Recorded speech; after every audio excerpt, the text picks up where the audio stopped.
الشيطان اللعين الرجيم بسم الله الرحمن الرحيم الحمد لله المعروف من غير رؤية والخالق من غير روية الذي لم يزل قائما دائما إذ لا سماء ذات أبراج ولا ليل داج ولا بحر ساج ولا أرض ذات مهاد ولا خلق ذو اعتماد والصلاة والسلام والتحية والإكرام على نبي الرحمة وخازن المغفرة وقائد الخير والبركة ومنقذ العباد من الهلكة سيدنا ومولانا أبي القاسم محمد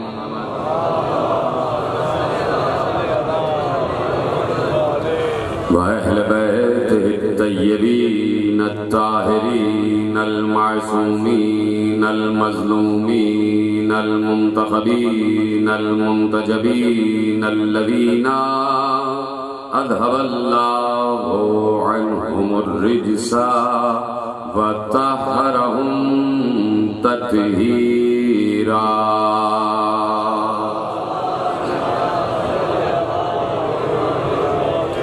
أما بعد فقد قال الله سبحانه وتعالى في محكم كتابه المجيد وفرقانه الحميد وقوله الحق بسم الله الرحمن الرحيم الذين ينفقون في السراء والضراء والكاظمين الغيظ والعافين عن الناس واللہ یحب المحسنین صلوات محمد و آل محمد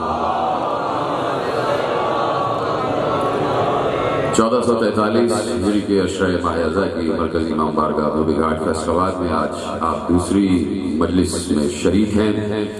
عظمت و اوصاف امام موسی کاظم علیہ السلام ہمارا عنوان گفتگو ہے اور یہی خاندان ہے کہ جس خاندان کو اللہ نے عظمت بھی عطا کی ہے اور اوصاف بھی عطا کیا ہے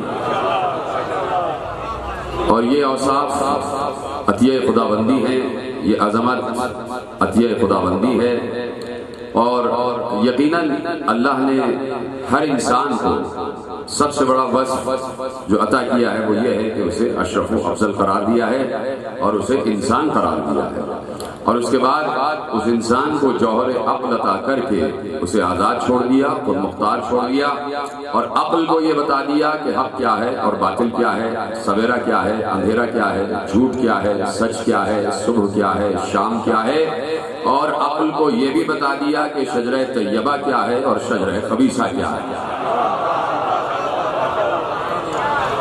اور اس کے بعد انسان کو اس بات کی طرف خود مختاری کی طرف چھوڑ دیا کہ اب چاہو تو حق کے ساتھ ہو جاؤ، چاہو تو باطل کے ساتھ ہو جاؤ، چاہو تو شجرہ طیبہ والوں کے سامنے سر جھکا دو، چاہو تو شجرہ خبیثہ والوں کے سامنے سر جھکا دو. ہاں جو کچھ بھی کرنا، جو بھی طے کرنا، چاہو تو جھوٹ کے ساتھ ہونا، سچ کے ساتھ ہونا، حق کے ساتھ ہونا، باطل کے ساتھ ہونا، سویرے کے ساتھ ہونا، اندھیرے کے ساتھ ہونا، کوفے کے ساتھ ہونا، شام کے ساتھ ہونا، جہاں چاہنا جانا. لیکن یہ بات یاد رکھنا کہ اس دنیا سے جانے کے بعد تمہیں کہیں اور نہیں ہمارے ہی پاس واپس آنا ہے. تم آؤ گے ہمارے ہی پاس اور پھر ہم تم سے پوچھیں گے کہ سچ کو چھوڑ کر جھوٹ کی طرف کیوں گئے، حق کو چھوڑ کر باطل کی طرف کیوں گئے، شجرہ طیبہ کو چھوڑ کر خبیثہ کی طرف کیوں گئے؟ جب ہم نے شجرہ طیبہ کی تعریف کی ہے تو تم شجرہ خبیثہ کی تعریف کیوں کرتے ہو؟ تم کیسے شجرہ خبیثہ کی طرف جاتے ہو؟ کیا تمہیں یہ عقل، کیا تمہیں ہم نے یہ شعور عطا نہیں کیا تھا کہ تمہیں سچ کا ساتھ دینا ہے، جھوٹ کا ساتھ نہیں دینا ہے؟ تو اب دیکھیے پروردگار عالم میں گفتگو شروع ہو گئی ہے اور آپ سب میرے ساتھ ہیں اور میں مسلسل آپ کے لیے دعا گو رہتا ہوں، چاہے دعا کے الفاظ لب سے ادا ہوں یا نہ ہوں، لیکن میرے دل آپ کے لیے محو دعا رہتا ہے، تو میں آپ کے لیے مسلسل دعا گو ہوں، اس لیے آپ میرے ساتھ ہیں۔ یہ بات یہ ہے کہ میں صرف ایک سوال پوچھنا چاہتا ہوں، اور سوال یہ ہے کہ اس وقت دنیا کا کوئی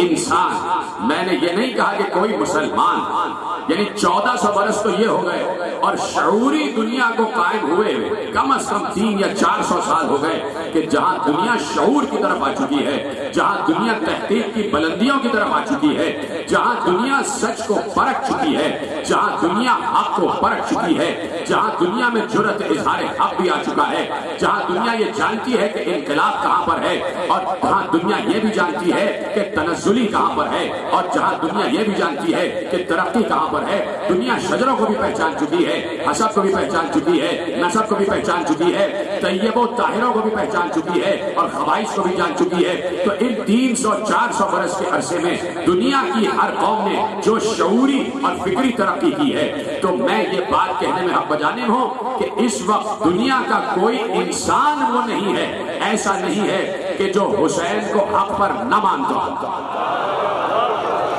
جی سلامت رہے آپ۔ میں نے صرف مسلمان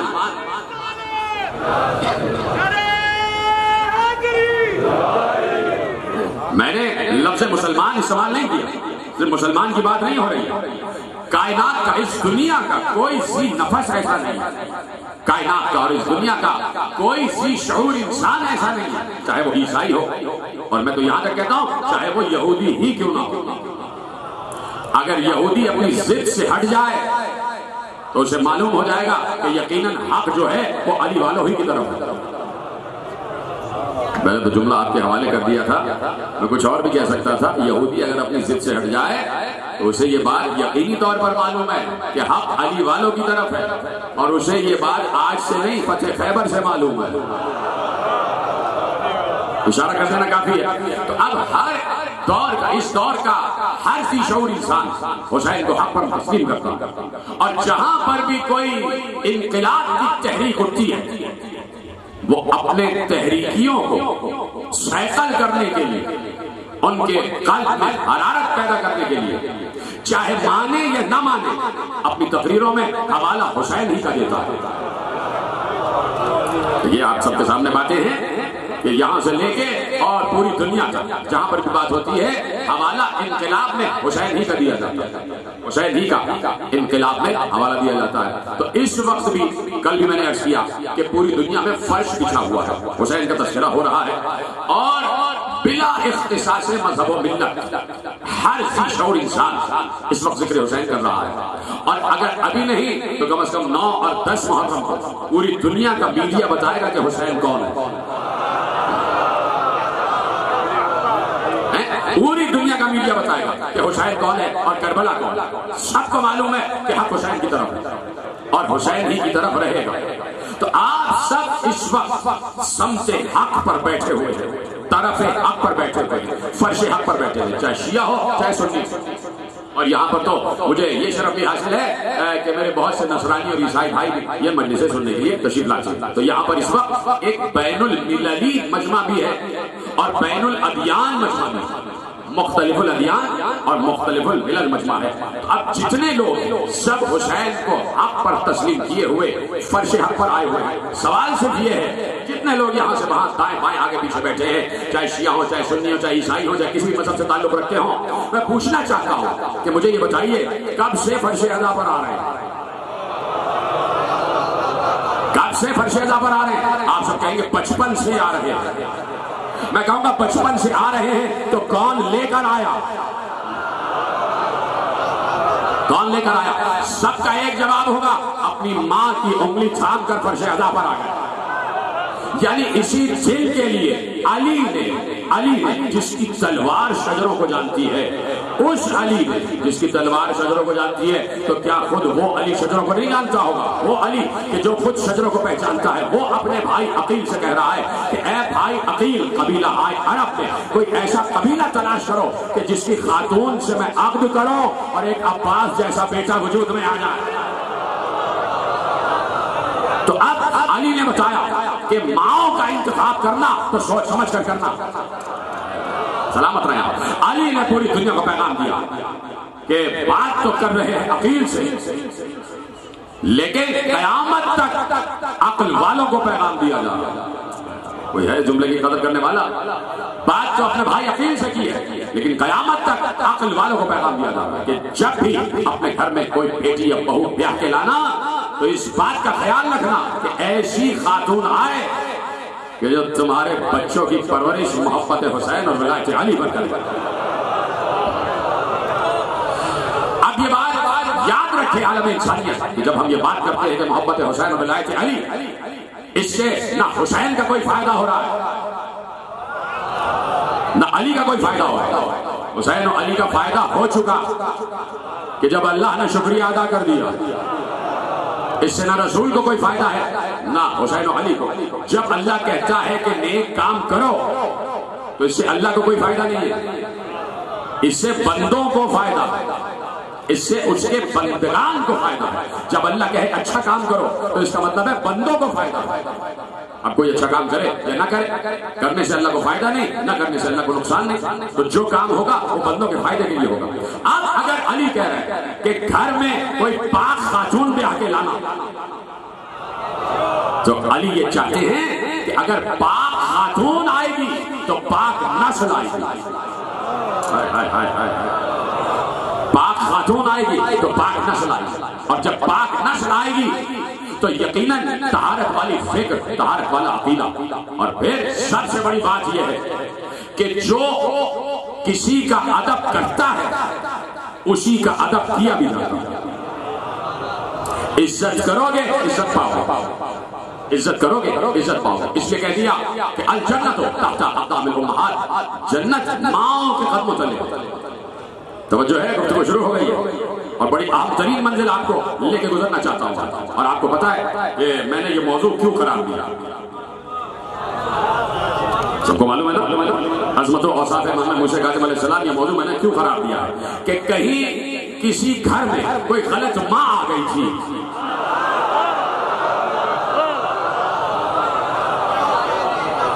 کہ جس کے بیٹے نے رسول کے ساتھ میں بیٹے کے خلاف گستاخی کی. تو ہم چاہتے ہیں کہ دنیا کو بتائیں کہ اچھی مائیں آئیں گی تو بتائیں گی کہ پیغمبر کہہ گئے تھے بیٹا کہ ہمارا پہلا بھی محمد ہے، اوسط بھی محمد ہے، آخر بھی محمد ہے. توجہ فرما رہے ہمارے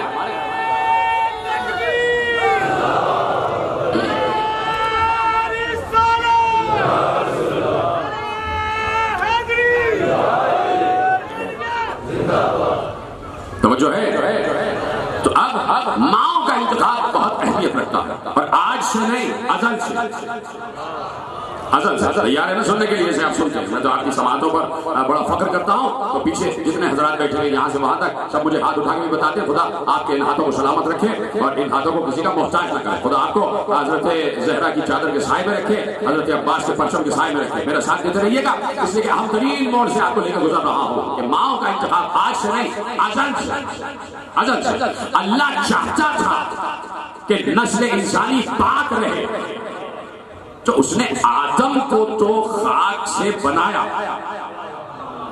آدم کو تو مٹی سے بنایا نا، مٹی اور پانی سے گاڑا بنایا گیا اور اسے سوکھنے کے لیے چھوڑ دیا گیا. بہت عرصے تک آدم کا پتلا سوکھتا رہا اور اس کے بعد اللہ نے اس میں روح ڈھونکی. پورا ایک پروسیس ہے، پورا ایک سسٹم ہے تخلیق آدم کا.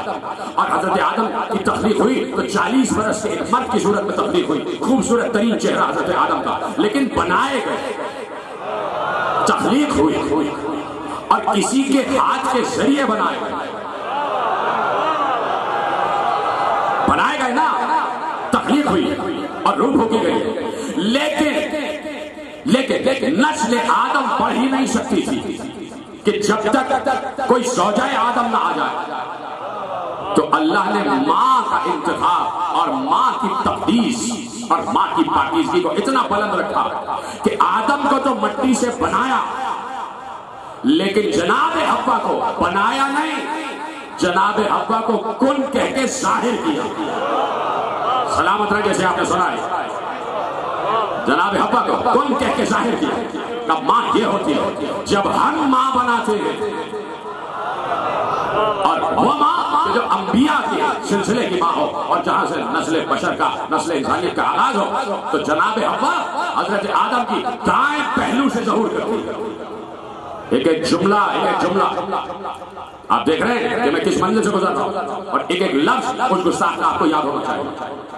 تو میں چاہتا ہوں کہ نصرت مرشد کاظم کی منزل پر میں اور آپ ساتھ پڑھتے چلیں، ایسا میرے ساتھ۔ تو اب جناب آدم کے دائیں پہلو کی طرف سے حضرت حوا ظہور فرماتی ہے، اور یہ شیعہ سنی متفق علیہ روایت ہے، متفق علیہ روایت ہے۔ کسی نے پوچھا تھا کہ آدم کے جزو بدن سے ہیں، کیا آدم کے جزو بدن سے ظاہری بدن سے ہیں یا باطنی بدن سے ہیں؟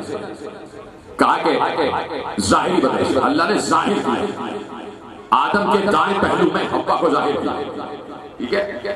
تو میں پوچھنا چاہتا ہوں، لیکن پچھلے سے پچھلے سال میں نے جملہ کیا تھا، اور وہ جملہ کیا تھا؟ جب میں بات کر رہا تھا ولی، تو مولانا روم کا ایک جملہ اور دو مصرے میں نے آپ کے حوالے کیے۔ تو مولانا روم نے ولی کے لیے کہا کہ ولی کا ایک ظاہر ہوتا ہے، ایک باطن ہوتا ہے۔ ظاہرش راو پشہ آرے پچرخ، باطنش باشد محیط ہفت چرخ۔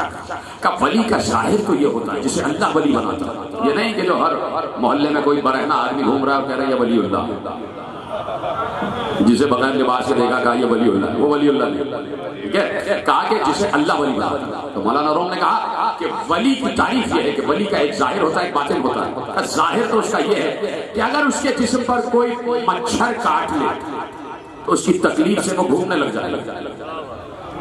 مچھر کاٹے تو ولی مچھر کے کاٹنے کی تکلیف سے گھومنے لگ جائے گا، کا ظاہر یہ ہے، اور باطن یہ ہے کہ اس کے گرد 7 آسمان گھوم رہے ہوتے ہیں،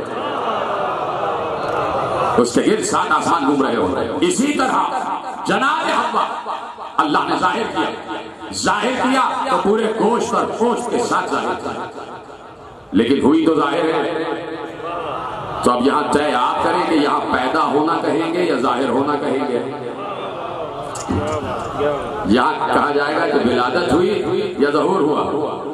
اب یہ طے آپ کریں، میں فیصلہ کرنے کے لیے بیٹھا نہیں ہوں کہ جناب حوا کی ولادت ہوئی یا ظہور ہوا، ٹھیک ہے؟ اب یہ طے آپ کر لیجئے گا کہ کہیں حوا کی تخلیق نہیں دکھائی دے رہی،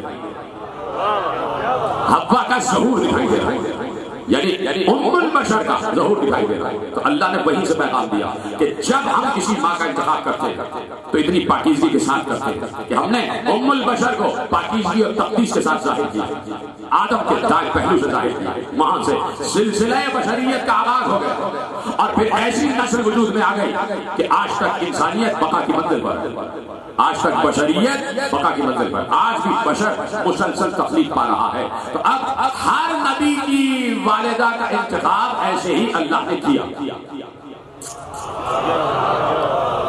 جس نے میرا ساتھ دیا میں اس کو سلام کر رہا ہوں، یہیں تک مجھے لانا تھا، میں نے صرف ایک مثال دی جناب حوا علیہ السلام، اور اسی طرح ہر نبی کی ماں کا انتخاب اللہ نے کیا، اس لیے کہ جب ظرف پاک ہوگا تو مظروف بھی پاک ہوگا۔ ہے میرے ساتھ یا کہیں چلے گئے؟ ہے نا میرے ساتھ؟ ایک جملہ آپ کے حوالے کر رہا ہوں، جب ظرف پاک ہوگا تو ظرف کے اندر جو ہے وہ بھی پاک ہوگا، اس لیے اللہ نے ظروف کو پاک رکھا۔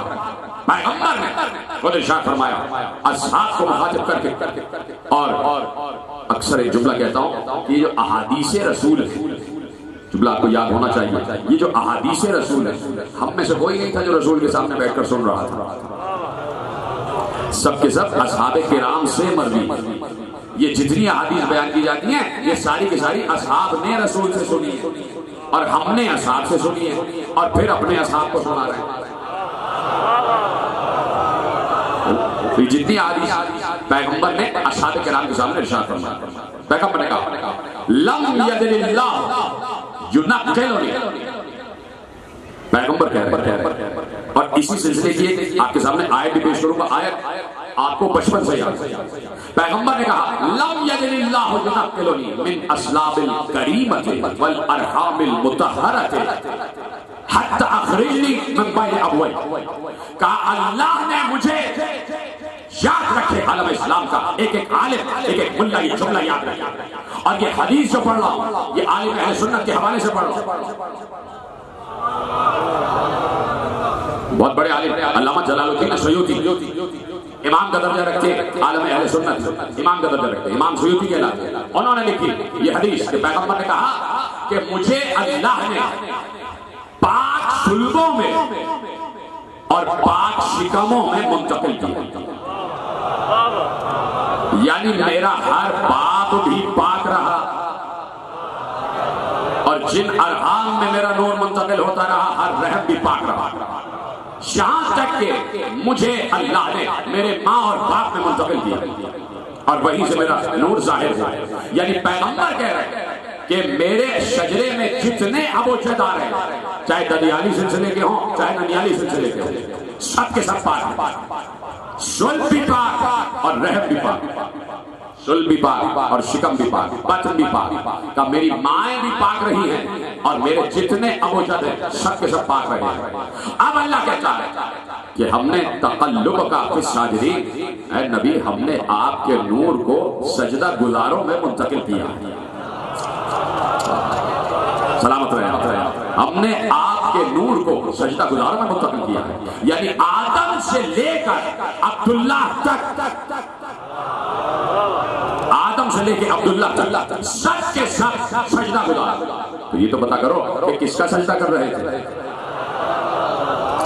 نہیں آپ نے جملہ محفوظ نہیں کیا. جتنے پیغمبر کے ابوجد ددیالی سلسلے میں یا ننیالی سلسلے میں سب کے سب سجدہ گزار.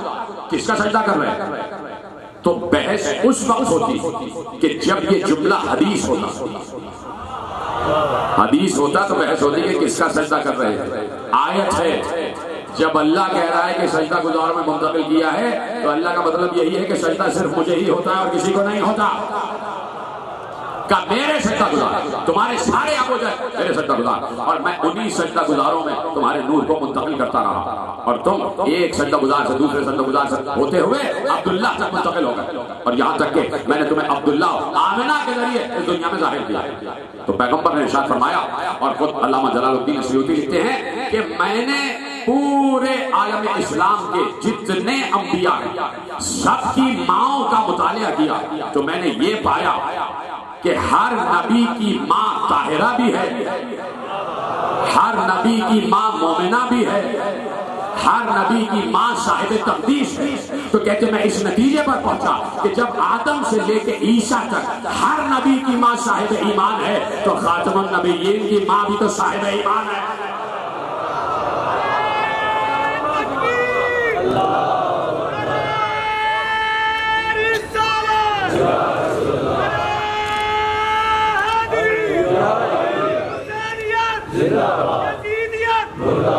توجہ فرمائے گا میرے ساتھ ہے سب کے ساتھ. آج دیکھ رہے ہیں نا اہم ترین بات ہے اور کچھ گوشے آپ کے حوالے کر رہا ہوں. تو انہوں نے کہا کہ میں نے یہ فیصلہ کیا اس نتیجے پر پہنچا کہ خاتم النبیین کی والدہ حضرت آمنہ سلام اللہ علیہا بھی طاہرہ بھی پاکیزہ بھی عابدہ بھی زاہدہ بھی مومنہ بھی سجدہ گزار بھی کلمہ گو بھی. جنہوں نے میرا ساتھ دیا ان کو پتہ ہے. آپ کو افسوس ہوگا اس جملے پر کہ بہت سے عالم اسلام کے مورخین نے محققین اور بہت سے کیا کہتے ہیں کہ ضامن ناقص میں علماء نے یہ لکھا ہے کہ پیغمبر کی والدہ گرامی مومنہ نہیں تھی. اس لیے میں نے جملہ کہا کہ شروع کا جملہ یاد ہے کہ جانا تو اللہ کے پاس ہے نا. اللہ یہی پوچھے گا وہ فکر کیوں نہیں مانی کہ جس میں آمنہ کو مومنہ کہا جا رہا تھا. جی طرح سلامت وہ فکر کیوں نہیں تسلیم کی کہ جس میں مادر خاتم النبیین کو مومنہ کہا جا رہا تھا. وہ کیوں مانا کہ جس میں مومنہ نہیں مانا جا رہا تھا. پیغمبر جب گزر رہے تھے مقام ابوا سے کہ جہاں ان کی والدہ گرامی کی قبر ہے وہاں رکے. یہ یہ بھی اہل سنت کی روایت ہے. اپنی ماں کی قبر پر رکے, رکنے کے بعد ماں کی قبر پر ہاتھ رکھا, اس ہاتھ رکھنے کے بعد ماں کی قبر کو چوما, چومنے کے بعد گریہ کیا, اور گریہ کرنے کے بعد کہا اللہ نے مجھے اجازت دی ہے کہ میں آمنہ کی قبر کو سلام کروں. ایسا ہی سننا ہے, ایسا ہی سننا ہے بالکل. میں نے کہا نا کہ نصرت مجھے کاظم کا حق ادا کرنا, کہ اللہ نے مجھے اجازت دی ہے کہ میں اپنی ماں کی قبر پر رکوں اور سلام کروں. جس قبر کو رسول سلام کرے, یہ آپ سلامت ہیں. جس قبر کو رحمت للعالمین سلام کرے تو وہ ہے نا سلام اللہ علیہا, وہ ہے نا علیہ السلام, اس سلام کے قابل ہے قبر. تو مادر خاتم النبیین مومنہ, اس لیے کہ نور ختمی مرتبت کی حاملہ ہے. نہ معلوم جملہ پہنچے گا ہی نہیں پہنچے گا. کیوں مومنہ ہے جناب آمنہ؟ اس لیے کہ محبوب خدا کے نور کی حاملہ ہے. اللہ اکبر, میں کاش کے جملہ تک پہنچا سکوں. اس لیے کہ محبوب خدا کے نور کی حاملہ ہے. بار بار جملہ کہہ رہا ہوں, نور کا ظرف نور ہی ہوتا ہے. یہ سلامت ہے. ظرف نور, ظرف نور نور ہی ہوتا ہے. کسی خاک کے ظرف میں نور نہیں سما سکتا, کسی خاک کے ظرف میں نور نہیں سما سکتا. میں اکثر ایک مثال دیتا ہوں, یہ بلب ہے, اس بلب کے اوپر اس کے اندر ایک فلامنٹ ہے, چھوٹا سا فلامنٹ ہے کہ جو روشن ہوتا ہے. اگر صرف وہ فلامنٹ ہو تو روشنی اتنی بڑھ نہیں سکتی. اس کے اوپر شیشہ چڑھایا جاتا ہے. شیشہ, جب شیشہ چڑھایا جاتا ہے تو نور پھیل جاتا ہے. اگر اس فلامنٹ کے اوپر شیشے کے بجائے مٹی چڑھا دی جائے تو رہا سہا نور بھی ختم ہو جائے گا. جو سمجھ گیا کہ میرا سلام ہے, سمجھ گئے؟ تو ظرف نور بھی نور ہی ہوتا ہے, ظرف نور بھی نور ہوتا ہے. اس لیے صاحب تقدیس کہ نور ختمی مرتبت کی حاملہ, نور ختمی مرتبت کی حاملہ. روک رہا ہوں جملہ اور میرے ساتھ رہیے گا. بہت بڑے عالم اہل سنت سیرت الحلبیہ سے جملہ آپ کے حوالے کر رہا ہوں, اور بہت بڑے عالم اہل سنت لکھ رہے ہیں کہ تیار ہیں سننے کے لیے. دیکھیں اس حدیث کی تشریح بھی کروں گا جو حدیث آپ کے حوالے کر رہا ہوں, اور یہ میں بتانا چاہتا ہوں کہ پاکستان کے صاحبان حل و عقد صرف ایک دستبستہ گزارش کہ وہ علماء اہل سنت جن کا عقیدہ یہ ہے کہ پیغمبر نور تھے, ان کو پاکستان کے انتظامی حلقوں میں جگہ کیوں نہیں ملتی؟ کینٹ ایریاز میں ان کی والی اذان کیوں نہیں ہوتی؟ ٹھیک ہے, جو پیغمبر کو نور مانتے ہیں, جو پیغمبر کو نور تسلیم کرتے ہیں. توجہ ہے. اب سیرت الحلبیہ, صاحب سیرت الحلبیہ جملہ لکھ رہے ہیں کہ پیغمبر اپنے اصحاب کو مخاطب کر کے کہہ رہے ہیں, اپنے اصحاب کو مخاطب کر کے کہہ رہے ہیں کہ سب سے پہلے جو شے اللہ نے خلق کی قبل خلق الاشیاء, سب سے پہلے اشیاء کی تخلیق سے پہلے, اشیاء کی تخلیق سے پہلے. اور یہ بات یاد رکھیے گا, کائنات میں کوئی شے ایسی نہیں ہے جو شے نہ ہو. کائنات میں کوئی شے ایسی نہیں ہے جو شے نہ ہو. قبل خلق الاشیاء, اشیاء کی تخلیق سے پہلے, سب سے پہلے جس چیز کو اللہ نے خلق کیا, کہا وہ کیا ہے؟ کہا نور و نبی کے ہو, تمہارے نبی کا نور. ابھی تو جملہ مکمل ہی نہیں ہوا. کہا کہ اللہ نے سب سے پہلے, توجہ میری طرف, گرمی تو نہیں لگ رہی نا زیادہ آپ کو, میرے ساتھ ہے, اشخاص سے مخاطب ہو کر کہا کہ اللہ نے سب سے پہلے جس شے کو خلق کیا اشیاء کی تخلیق سے پہلے, وہ تمہارے نبی کا نور ہے, اور اللہ نے اس نور کو اپنے نور سے خلق کیا. یہیں تک آپ کو لانا تھا.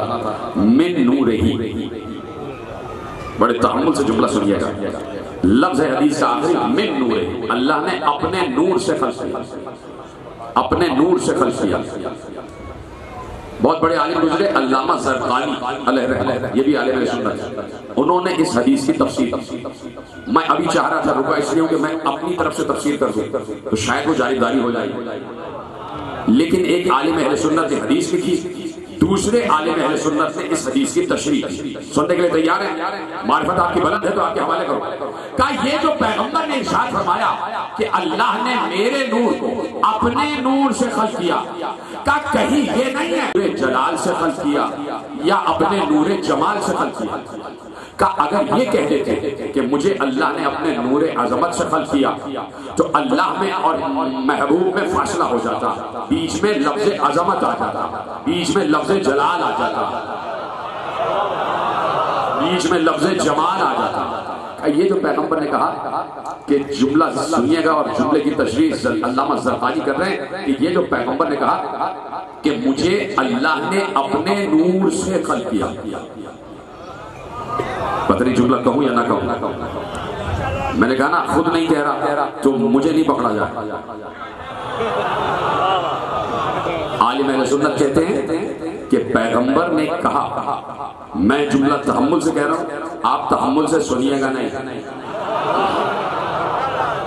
کہ یہ جو پیغمبر نے کہا کہ اللہ نے مجھے اپنے نور سے خلق کیا، تو پیغمبر نے یہ بتایا کہ اللہ نے مجھے اپنے نور صفت سے نہیں اپنے نور ذات سے خلق کیا ہے. سلامت رہے پیچھے تک جیسے حضرات بیٹھا جیسے آپ نے جملہ محفوظ کیا، یہی تک میں لانا چاہتا تھا.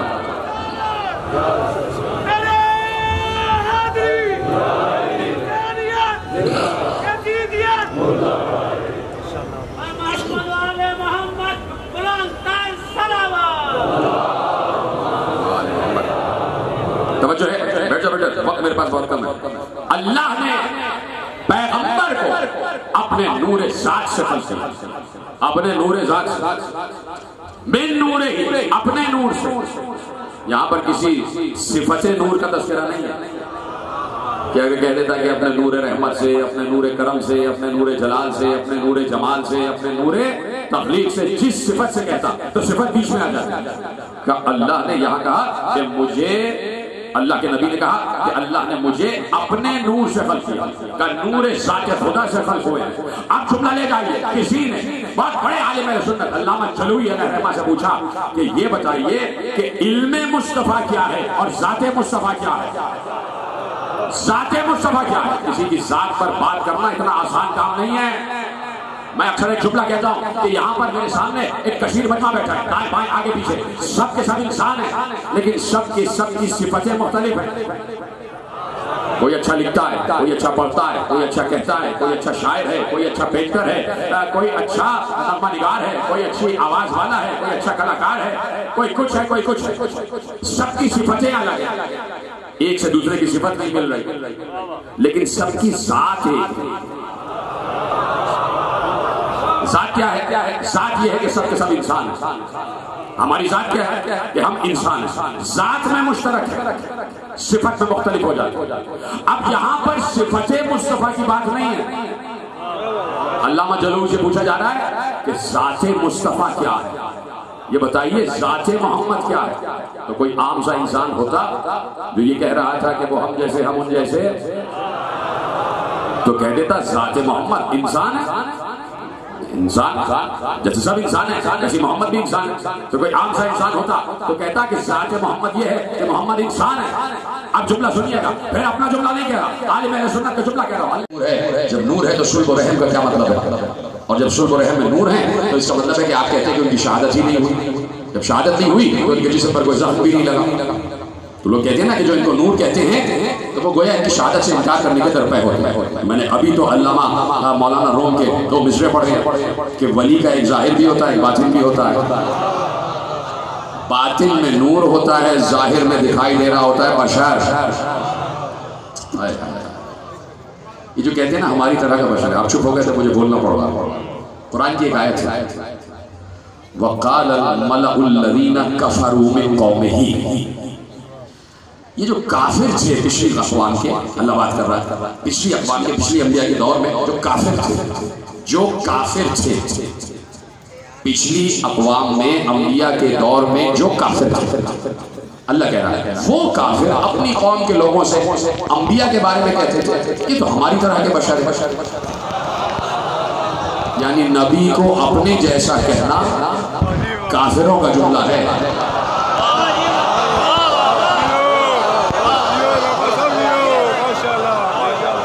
بڑی دیر میں پہنچے آپ. تاکہ وہ کافر کہتے تھے کہ یہ نبی تو ہم جیسا ہے. ٹھیک ہے، تو نبی بظاہر تو ہم جیسا تھا، بظاہر تو تھا، یعنی نبی کو بھوک بھی لگ رہی. نبی پتھر کھا رہا ہے تو خون بھی بہ رہا ہے. ٹھیک ہے، نبی پتھر کھا رہا ہے خون بہ رہا ہے. تو ملا نے کہا ہمارے جیسا ہے، اس لیے کہ ہم جب پتھر کھاتے ہیں تو خون ہمارے بہتا ہے. نبی کو بھوک لگتی ہے تو ملا نے کہا ہمیں بھی بھوک لگتی ہے، ہمارے جیسا ہے. نبی فاقے سے پیٹ پہ پتھر باندھتا ہے تو ملا نے کہا ہم نے بھی پتھر باندھا ہے، ہمارے جیسا ہے. نبی بازاروں میں چلتا پھرتا ہے تو ملا نے کہا ہم تو بہت چلتے پھرتے ہیں، ہمارے جیسا ہے. نبی پھٹے پرانے کپڑے پہنتا ہے، ملا نے کہا ہم بھی پہنتے ہیں، اس لیے ہمارے جیسا ہے. اچھا آپ نے کہہ دیا کہ پتھر کھا کے زخم کھاتا ہے، ہمارے جیسا ہے. فاقے کرتا ہے، ہمارے جیسا ہے. بازاروں میں چلتا پھرتا ہے، ہمارے جیسا ہے. بھوک لگتی ہے، ہمارے جیسا ہے. یہ سب تو تم نے دیکھ لیا کہ یہ سب کام کرتا ہے تو تمہارے جیسا ہے. یہ چاند کو 2 ٹکڑے بھی تو کرتا ہے، ذرا ٹکڑے کر کے دکھاؤ.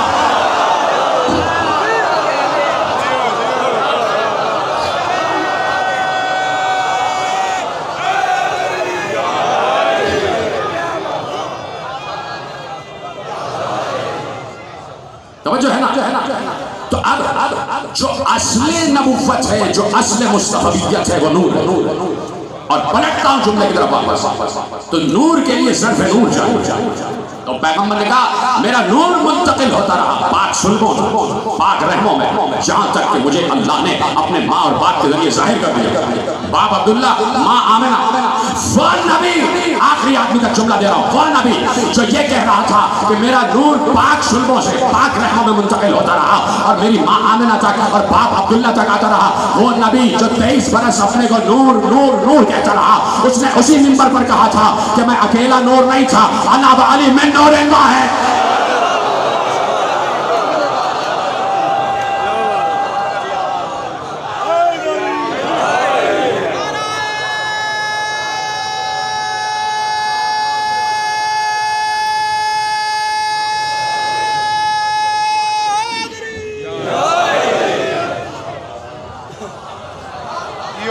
انا بعلی من نور اللہ ہے.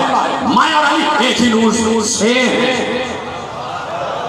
ایک ہی نور ہے نہیں، ایک ہی نور سے ہے. کس نور سے ہے نبی؟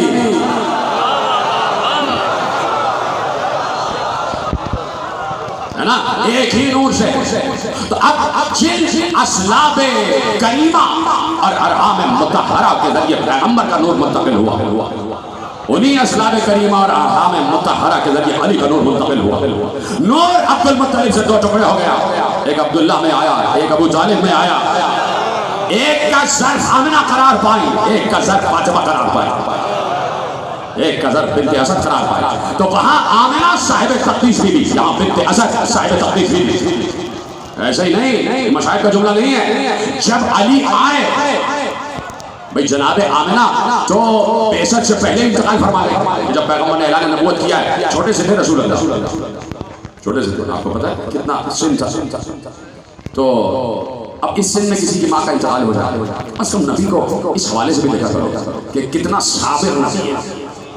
ماں کا صدمہ دیکھ چکے. باپ تو آنے سے پہلے اس دنیا سے چلے گئے. ماں کی قبر پر جس وقت انتقال ہوا جناب آمنہ کا 6 برس کے ہیں، ماں کی قبر سے لپٹ گئے.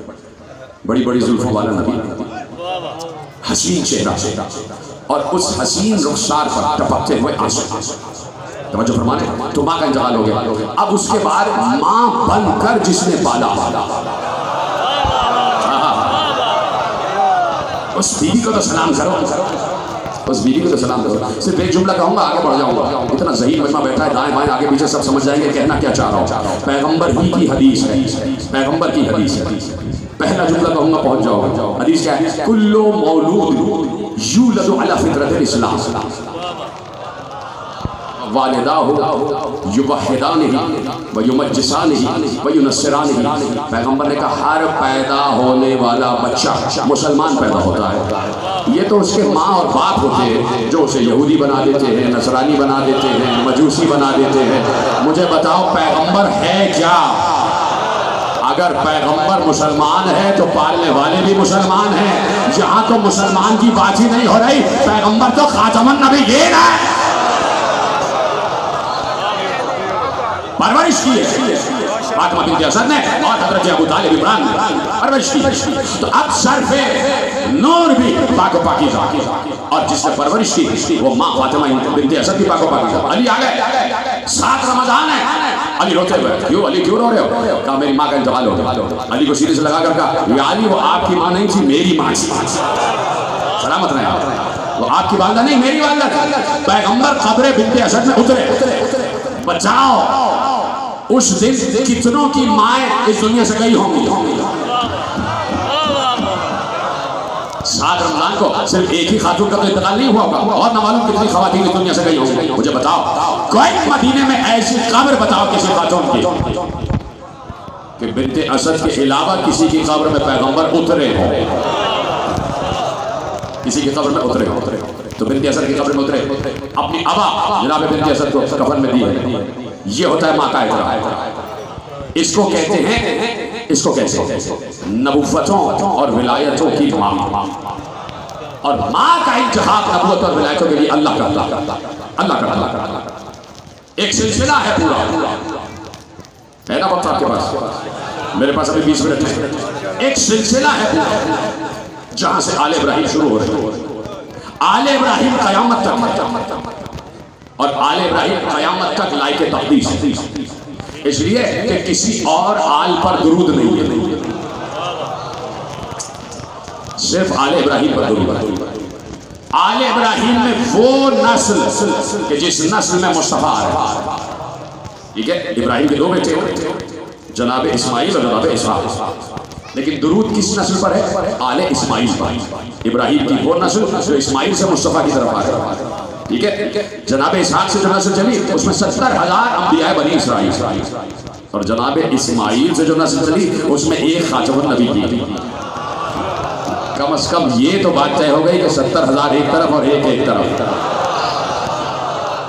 میں نے کہا کم از کم, یہ تو جملہ بہت ہلکا ہے. پوری کائنات ایک طرف اور محبوب ایک طرف. ٹھیک ہے, تو اب یہ نسل جو آل ابراہیم سے جا رہی ہے, اسماعیل سے ہوتی بھی محمد مصطفیٰ تک, اس پر درود ہے, اس پر درود ہے, اور قیامت تک. اور امام شافعی نے کہا اے آل محمد, میں آپ کے مرتبوں کے بارے میں کیا عرض کروں کہ کسی کی نماز اس وقت تک قبول نہیں ہوتی جب تک وہ آپ پر درود نہ پڑھ لے.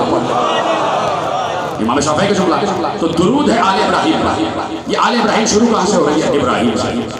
حضرت ابراہیم سے آل ابراہیم شروع ہو رہی ہے, اور ابراہیم کے بیٹے اسماعیل سے جا رہی ہے. ٹھیک ہے, حضرت اسماعیل کی والدہ کون ہے؟ یہی تک تو لانا, جناب حاجرہ سلام اللہ علیہ. جناب حاجرہ جناب سارہ کی کنیز. یہ پیچھے والے حضرات میرا ساتھ دیا, یہ سمجھ گیا میں کہاں تک لانا چاہ رہا ہوں. سلامت رہے, جس نے میرا ساتھ دیا. جناب حاجرہ جناب سارہ کی کنیز ہیں, کنیز, لیکن ماں ہے خاتم الانبیاء کی.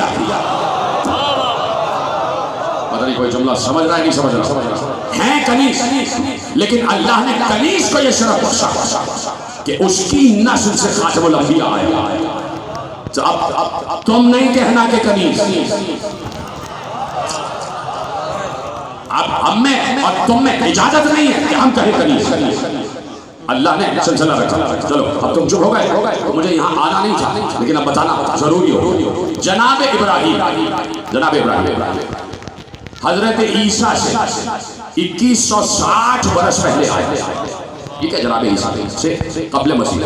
اور جناب ابراہیم نے وہ جو بھی معاملات تھے, وہ پوری بت پرستی کا معاملہ اور نمرود والا معاملہ اور بت توڑنے والا معاملہ, وہ سب قرآن میں بیان ہوا. ٹھیک ہے, جناب ابراہیم جب 30 برس کے ہو گئے تو نمرود کے خلاف بولنا شروع کیا, اللہ کا کام شروع کر. ٹھیک ہے, 20 برس تک تبلیغ کرتے رہے. 51 برس کے جب ہوئے 51 ایئرس کے, تو جناب ابراہیم کو آگ میں پھینکا گیا. اتنی بڑی اور عظیم آگ روشن کی کہ میلوں دور سے آگ روشن کی. پوری قوم سے کہا گیا, نمرود کی قوم 6 لاکھ نفوس پر مشتمل تھی. 6 لاکھ لوگ تھے اس کی قوم میں, اور جناب ابراہیم پر جو ایمان لائے تھے ان میں سے 5000 آخری وقت 6 لاکھ لوگوں سے کہا سب لکڑیاں لے کر آؤ. اور ایک عظیم آگ روشن کی جائے تو سب لکڑیاں لاتے رہے تو 18 میل دور سے آگ روشن کی. اللہ اکبر تو کہہ دو. 18 میل دور سے اتنی لکڑیاں آگ روشن. اچھا میں یہ پوچھنا چاہتا ہوں ابراہیم ایک تھے بظاہر حضرت ابراہیم کا قد 6 فٹ کا ہوگا یا 7 فٹ کا ہوگا, اس لیے کہ اپنی قوم میں جتنے بھی افراد ہوتے ہیں اس میں جو سب سے لمبے قد کا ہوگا اس دور کا نبی اس سے بھی لمبے قد کا ہوگا. جیتے رہے, بڑی دیر میں آپ آ رہے ساتھ. نبی اور امام کا قد سب سے بلند ہوتا ہے, کوئی اس کے قد سے بلند نہیں ہو سکتا. اور جب نبی اور امام ایک دوسرے کے کاندھے پہ کھڑے ہو جائیں تو جناب ابراہیم 6 یا 7 فٹ کے ہوں, 6 فٹ یا 7 کا قد ہوگا, جتنا بھی طویل قد ہوگا 8 فٹ 9 فٹ 10 فٹ 11 فٹ. اس وقت تو بڑے طویل القامت ہوا کرتے ہیں, 11-12 فٹ کے حضرت ابراہیم. اب یہ جو اس وقت یہ جو آپ بانس دیکھ رہے ہیں یہ تقریباً 20 فٹ کا. چلیے اتنے آپ مان لیجیے جناب ابراہیم, اور جتنا ایک جثہ ہو سکتا ہے, اس لیے کہ انبیاء کا جسم بھی بہت خوبصورت ہوتا ہے, بے ڈول نہیں ہوتے, مناسب و متناسب. حضرت ابراہیم حسین ترین انسان اپنے دور میں, جس کی نسل میں حسین ترین محبوب آ جائے. کتنے حسین ہوں گے جناب ابراہیم. اب یہ ایسے کھڑے ہو, ایک اتنے قد کا آدمی کوئی اسے جلانا چاہے تو 20-25 لکڑیاں آمنے سامنے رکھ دیں, مٹی کا تیل چھڑ کے آگ لگا دے, جلا دے. یہ 18 میل دور سے لکڑیاں روشن کی گئی ایک آدمی کو جلانے کے لیے. بات سمجھ میں آ رہی ہے نہیں سمجھ میں آ رہی ہے؟ حضرت ابراہیم جیسے انسان کو جلانے کے لیے 20-25 لکڑیوں کا گٹھا ہی کافی تھا. اتنے ہی حدود اربع میں آگ لگا دی جاتی, حضرت ابراہیم جل جاتے.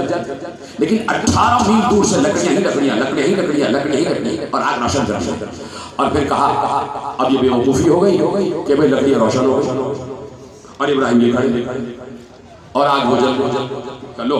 پہلے ابراہیم کو وہاں جانا چاہیے تھا, پھر آگ لگانی چاہیے. اب کیا کریں, اب ابراہیم کو وہاں تک لے کے پہنچ جائے, جو لے کے جائے وہ جل جائے. آگے وہ لمبی داڑھی والا شیطان ہے, اس نے کہا منجنیق بناؤ, اور منجنیق سے ابراہیم کو پھینکو, ایسے پھینکو. منجنیق بنائی گئی, حضرت ابراہیم کو پھینکا گیا.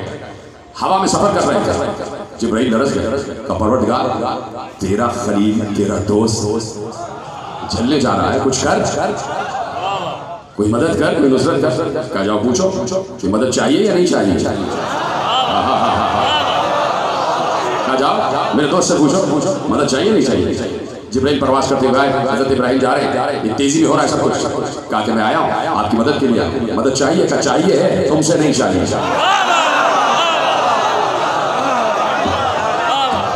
جس سے چاہیے ابھی معلوم ہو جائے گا. وہ آ جائے گا نصرت کے لیے, آ جائے گا مدد کے لیے. جس سے مدد چاہیے وہ ابھی آ جائے گا نصرت کے لیے. اور جو نصرت کے لیے آیا تو اس نے منبر پر بیٹھ کر کہا کہ نصرت الانبیاء سرا و نصرت محمدا جہرا. میں علی وہ ہوں جس نے ہر نبی کی مدد کی چھپ کر. ابھی پتہ چل جائے گا. جناب ابراہیم 51 برس کے تھے جب آگ میں پھینکے گئے. میرے بچے سنائیں, بزرگ میں سے بہتر جانتے ہیں. 40 دن حضرت ابراہیم آگ میں رہے. 40 دن سن رہے ہیں میرے تو رونگٹے کھڑے ہو جاتے جب یہ روایتیں پڑھ رہے. 40 دن آگ روشن رہی, حضرت ابراہیم آگ میں بیٹھے رہے. اور کوئی تھا جو ابراہیم کے ساتھ بیٹھ کر باتیں کر رہا تھا.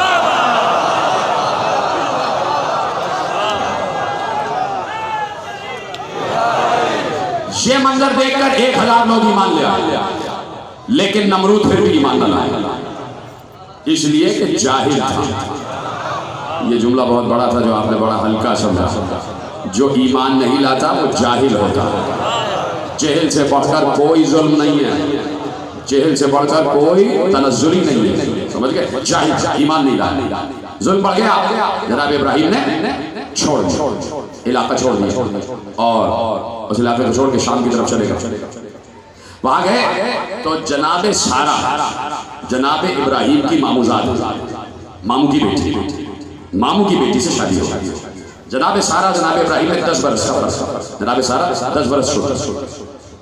حسین ترین بیوی، پاک مقدسہ بیوی، مجبوری ہے ذکر کرتا ہوں، نہیں تو شہزادیوں کا تذکرہ نہیں کیا جاتا، لیکن جب کسی نے کسی صاحب تقدیس بیوی کی طرف انگلی اٹھائی ہے تو ضروری ہے کہ تقدس کیا ہے یہ بتایا جائے۔ جناب سارہ سلام اللہ علیہ ہماری جانیں قربان، حسین ترین حسن اور جناب ابراہیم سے شادی ہو گئی۔ شام میں لکھا ہے کہ قحط پڑا تو جناب ابراہیم وہاں سے ہجرت کر کے مصر کی طرف آ گئے۔ وہاں پر ایک بادشاہ کی حکومت تھی، اس کا نام تھا الوان، اس کی حکومت کی بڑا ظالم بادشاہ تھا، لیکن اس میں قبیح عادت یہ تھی کہ وہ کسی خوبصورت عورت کو جب دیکھتا تھا، مولانا غلام رسول جماعتی نقشبندی کی کتاب سے جملے آپ کے حوالے کر رہا ہوں، اور انہوں نے مزید 6 حوالے دیے ہیں جس میں سیرت الحلبیہ سے لے کر الملل والنحل تک سارے حوالے موجود ہیں۔ اب اس سے بڑھ کر کوئی بات نہیں کر سکتا، سارے حوالے آپ کے حوالے کر دیے۔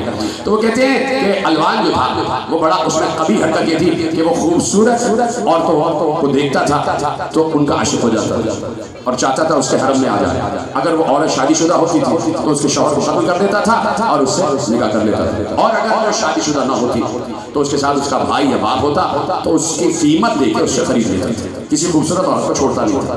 جناب ابراہیم جناب سارہ کو لے کر مصر میں آئے۔ میری طرف دیکھیں، کیا دیکھ رہے ہیں؟ میری طرف دیکھو، ادھر دیکھو، ادھر دیکھیں آپ میری طرف۔ جناب ابراہیم جناب سارہ کو لے کر اور جناب لوط کو لے کر جو ان کے بھتیجے تھے لے کر جب مصر میں آئے تو لوگوں نے مخبری کی الوان کی طرف کہ ایک شخص آیا جس کی بیوی بہت خوبصورت ہے۔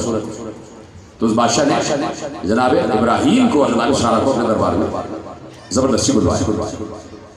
جیسے ہی جناب ابراہیم دربار میں جانے لگے تو ایک بار اپنی زوجہ سے کہا کہ دیکھو مجھے پتا ہے کہ اس کی عادتیں کیا ہے، ٹھیک ہے، مجھے معلوم ہے اس کی عادتیں کیا ہے۔ حسن صادق صاحب آگئے، خدا آپ کو سلامت رکھے، کہا مجھے معلوم ہے اس کی عادتیں کیا ہے۔ جب دربار میں جانا، توجہ دیکھیں حسن صادق صاحب کہ آپ کا نام ہے صادق، اور جب سچ بولا جاتا ہے تو بعض اوقات سچ کو کس طرح چھپایا جاتا ہے، یہ ہمارے یہاں بھی ہے اور ادھر بھی ہے۔ ابھی ایک لفظ استعمال کرنے جا رہا ہوں کہ جناب ابراہیم نے کہا، میری طرف متوجہ ہے، جناب ابراہیم نے جناب سارہ سے کہا کہ دربار میں جانا تو وہ پوچھے کہ تم دونوں کون ہو، تو تم یہ نہ کہنا کہ ہم شوہر اور بیوی ہیں، تم کہنا ہم بہن اور بھائی ہیں، لیکن دل میں نیت رکھنا کہ ایمانی بہن اور بھائی ہیں، سگے نہیں ہیں۔ اب علماء اہل سنت لکھتے ہیں کہ جناب ابراہیم نے جو یہ کہا کہ یہ کہنا کہ ہم بہن اور بھائی ہیں تو یہ جھوٹ نہیں تھا، اس لئے کہ دل میں نیت تھی کہ ہم ایمانی بہن بھائی ہیں۔ کہ اس کو کہ زبان پہ کچھ ہو اور دل میں کچھ ہو، اسے زبان شریعت میں توریہ کہتے ہیں، توریہ تے واو رے یہ اور ہے، اسے توریہ کہتے ہیں کہ بات دل میں نیت کچھ اور ہے، سامنے والا اس کو کچھ اور بتا دیا جاتا ہے۔ کہا کہ یہ کہنا کہ ہم ایمانی بہن بھائی ہیں۔ دربار میں آگئے، روایت اس لیے پڑھ رہا ہوں کہ ایک اور روایت کی طرف لانا چاہتا ہوں، پہلے دلیل دے رہا ہوں پھر دعویٰ کروں گا۔ جناب سارہ، بادشاہ الوان نے جناب سارہ کو دیکھا، عاشق ہو گیا اور کہا کہ تم دونوں کون ہو؟ کہا کہ ہم بہن اور بھائی۔ جناب سارہ نے دل میں سوچا کہ ایمانی بہن اور بھائی، ہم میں ایمانی رشتہ، ٹھیک ہے۔ اس نے کچھ دیر بعد جناب سارہ کو خلوت قدے میں بلایا اور اپنے حاجب و دربان سے کہا ان کو میرے خلوت قدے میں لے آؤ۔ جناب سارہ وہاں آئی۔ روایت لکھتی ہے کہ اس نے دست درازی کی کوشش، ہاتھ بڑھایا جناب سارہ کے طرف، ابھی ہاتھ پہنچا نہیں تھا کہ ہاتھ چھل ہو گیا۔ جی ہے جس نے جملہ محفوظ کیا۔ اس طرح اللہ امہات معصومین کی حفاظت کرتا۔ کوئی ہے جو اس جملے کی قدر کر لیتا میرے بھائی؟ اس طرح اللہ امہات معصومین کی حفاظت کرتا۔ جیسے ہی الوان بادشاہ نے ابھی ہاتھ بڑھایا تھا، ہاتھ پہنچا نہیں، جرأت ہی نہیں ہے کسی کی، ہاتھ پہنچا، ابھی ہاتھ بڑھایا تھا، ہاتھ شل ہو گیا، اس میں فالج گرا، وہ سمجھ گیا کہ کوئی معاملہ ہے، ایک دم کہتا کہ میں معافی چاہتا ہوں، آپ جس کو بھی مانتی ہیں دعا کریں میری صحت واپس ہو جائے۔ جناب سارہ نے دعا کی، اس کا ہاتھ صحیح ہو گیا، پھر اس نے دست درازی کی، پھر ہاتھ شل ہو گیا، پھر اس نے کہا معافی چاہتا ہوں۔ 10 مرتبہ ایسا ہوا اور 10 مرتبہ اس کے ہاتھ پہ فالج گرا۔ جب آخری مرتبہ اسے شفا ہوئی، اس نے کہا کہ تم جادوگر نہیں ہو، تم ساحرہ نکل جاؤ دربار سے. اب جناب سارا جو برقعے میں ملبوس ہے، دیکھیے جو پردہ ہے نا ہمارے یہاں وہی پردہ جناب سارا کا، کہ پورا جسم جو ہے مکنے سے لے کر اور پاؤں تک مکنا ہے، ابا ہے، قبا ہے، لیکن چہرہ دکھائی دیتا ہے. تبھی تو عاشق ہوا تھا. جناب سارا صاحب تقدیس بیوی جیسے اس نے کہا کہ تم جادوگرنی ہو، اب جرأت اظہار حق کا مسئلہ آ گیا، جرأت اظہار حق کا مرحلہ آ گیا. کہا نہ میں ساحرہ ہوں نہ میں جادوگرنی ہوں، اور نہ وہ جو میرا میاں ہے جسے میں نے بھائی کہا وہ میرا بھائی بھی نہیں ہے، یہ تو ہم نے توریہ کیا تھا، وہ میرا شوہر ہے، نام ہے اس کا ابراہیم، وہ اللہ کا نبی ہے، اور تو باطل پر، ہم حق پر ہیں، تو باطل پر. وہیں کھڑے ہو کے ابراہیم کی نبوت کا اعلان کر دیا. الوان سمجھ گیا کہ یہ اللہ کی طرف سے منصوص من اللہ ہے، فوراً ایمان لایا اور کہا میں آپ پر ایمان لاتا ہوں، آپ کے شوہر پر ایمان لاتا ہوں، اور اپنی بیٹی، بادشاہ ہے نا، اپنی بیٹی ہاجرہ کو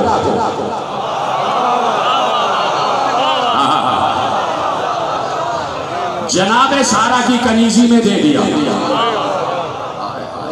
اپنی بیٹی، کون ہے؟ بادشاہ.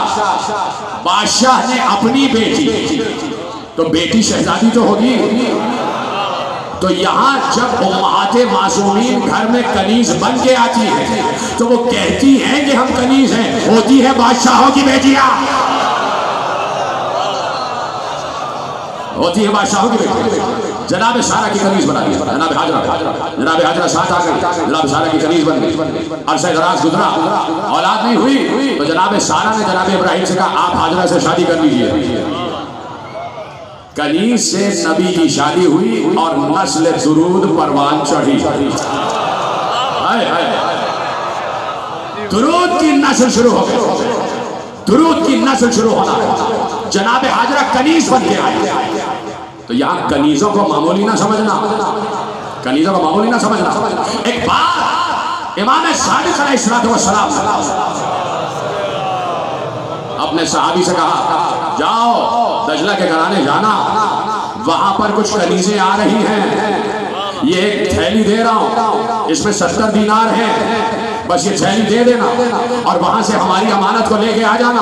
وہ پہنچا، کنیزیں آئی ہوئی تھی، صرف 2 کنیزیں بچی تھی. ایک کنیز جو برقعے میں ملبوس ہے، جو مکنے میں ملبوس ہے، جو کسی کو اپنی طرف آنے نہیں دیتی. صحابی صادق نے کہا کہ مجھے یہ کنیز چاہیے. کہا کتنے میں؟ کہا جتنے اس زنبیل میں دینار ہیں. کہا میں نے اس کی قیمت 70 دینار لگائی، اگر زنبیل میں اتنے ہی ہوئے تو آپ کے حوالے ہو جائے. زنبیل کھولی، 70 دینار تھے. یہاں پر مشیت معصوم، مشیت خدا ہوتا.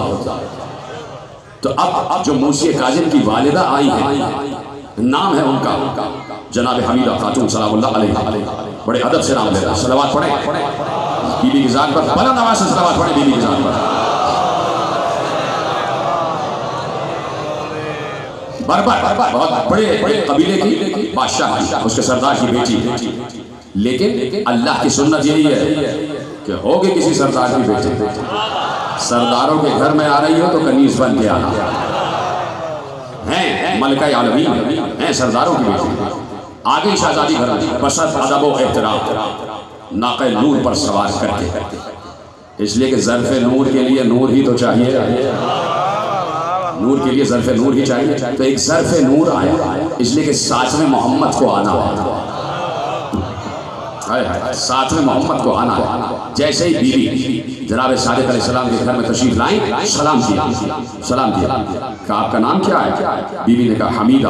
اب سنیں گے کہ امام صادق نے فوراً مسکرا کر ایک حدیث ارشاد فرمائی. کہا حمیدۃ فی الدنیا و محمودۃ فی الآخرہ. آپ دنیا میں حمیدہ ہیں، آخرت میں محمودہ ہیں. یہ ہوتا ہے بیوی کے تذکرہ سننے کا حق، یہی ہوتا ہے جیسے آپ سن رہے ہیں. آپ دنیا میں حمیدہ ہیں، آخرت میں محمودہ ہیں. اور بیوی اپنے دور کی عالمہ و فقیہہ، کیا کروں کہ وقت کامل ہو رہا ہے. بیوی اپنے دور کی عالمہ فقیہہ اور خود میرے چھٹے امام صاحب شریعت امام.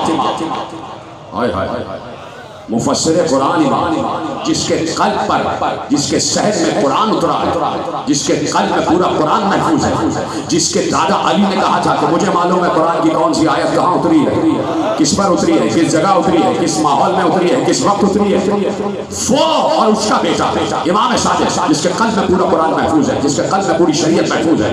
اور امام مردوں کا بھی امام ہوتا ہے، عورتوں کا بھی. جو بھی ہو وہ آ کے امام سے ہی مسئلہ دریافت کرے. امام اپنے دور میں امام صادق، جب خواتین کوئی شریعت کا مسئلہ امام سے پوچھنے آتے تو خواتین سے کہتے تھے تم جا کے حمیدہ سے پوچھو. اتنی بڑی صاحب شریعت دی، اتنی بڑی عالمہ قرآن دی. تو یہاں پر اللہ نے امہات المعصومین کی تقدس، طہارت، شرافت، نجابت، سیادت، حسن کردار، حسن اخلاق، حسن سیرت، اس کی اللہ نے حفاظت. اس شاعر نے پوچھا کہ آپ تو وہاں سے کنیز بن کے آ رہے ہیں، اور جناب سارا کا قصہ سن لیا کہ آپ تو کنیز بن کے آ رہے ہیں. امام صادق کے صحابی نے پوچھا، راستے میں بات ہو رہی تھی، آپ ہماری میں تشریف فرمائیں، مہار ناقے کی ان کے ہاتھ میں اور آہستہ آہستہ باتیں کرتے جا رہے ہیں. تو پھر جیسے ہی گھر میں تشریف لائے تو امام صادق نے سوال کیا کہ آپ تو کنیز بن کے آئی ہیں، تو کنیزوں کے ساتھ رویہ ان لوگوں کو اچھا تو نہیں ہوتا؟ مسکرا کے پوچھ رہے، جانتے تو ہیں نا. ابھی جیسے میں نے کہا کہ علی شجروں کو جانتے ہیں، پھر بھی عقیل سے کہہ رہے ذرا کوئی خاتون بتاؤ. تو بتانا کسی اور کو ہے، پیغام کسی اور کو دو. میرے صادق امام نے پوچھا کہ کنیزوں کے ساتھ ان کا رویہ تو اچھا نہیں ہوتا. کہا کہ